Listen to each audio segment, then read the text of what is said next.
नमस्कार दोस्तों, सीएम योगी की पुलिस और सीएम योगी के एक विधायक के बीच में कुर्ता फाड़ भिड़ंत हो गई है।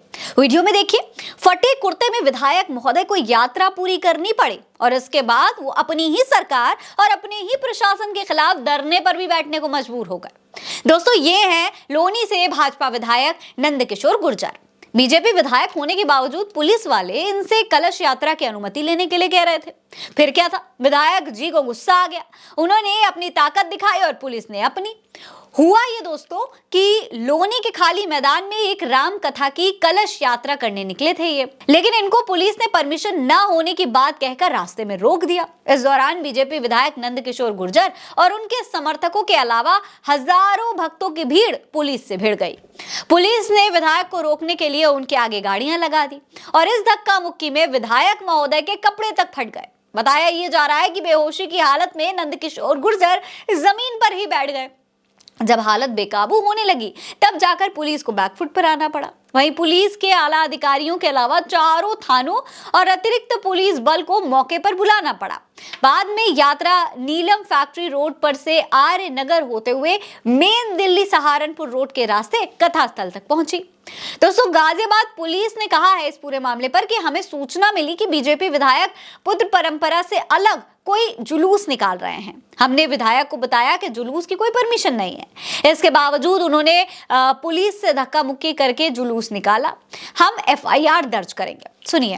उक्त गैर परंपरागत जुलूस जिसके संबंध में न तो अनुमति प्राप्त की गई है, न तो अनुमति प्राप्त करने का आवेदन किया गया है, अतः उक्त जुलूस को निकालने से मना किया गया।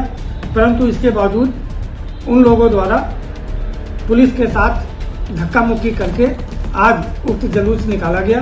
उस संबंध में अग्रिम वैधानिक कार्रवाई की जा रही है। जबकि इस पूरे मामले पर दोस्तों विधायक नंदकिशोर गुर्जर का कहना है कि हमने कथा और इस पूरी कलश यात्रा की परमिशन पहले से ले रखी थी, पुलिस ने फिर भी गुंडाई दिखाई है। हालांकि अब दोस्तों इस पूरे मामले के बाद बीजेपी विधायक ने ताकत दिखाने के साथ साथ अल्टीमेटम भी दे दिया है। नंदकिशोर गुर्जर का यूपी पुलिस को चुनौती देने वाला भी एक वीडियो सामने आया है।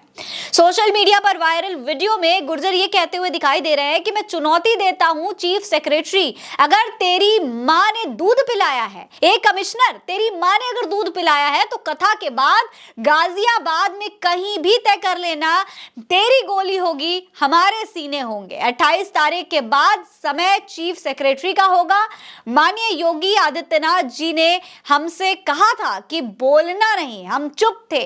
पुलिस अन्याय कर रही थी, मेरे कार्यकर्ता को 11,000 रुपए लेकर छोड़ा, मैं बोला नहीं। एक कार्यकर्ता को इंस्पेक्टर ने पैसे लेकर छोड़ा, मैं बोला नहीं। हमारी बहन सरिता चौधरी के साथ दरिंदों ने मारपीट की, मैं बोला नहीं। आखिर कब तक चुप रहूंगा, सुनिए। बता दिया था कथा के बाद मैं चुनौती देना चाहता हूं कि दिल्ली पुलिस को चीफ सेक्रेटरी अगर तेरी मां ने दूध पिलाया है, कमिश्नर तेरी मां ने दूध पिलाया है, तो कथा के बाद गाजियाबाद कहीं भी तय कर लेना, तेरी गोलियां होंगी, हमारे सीने होंगे।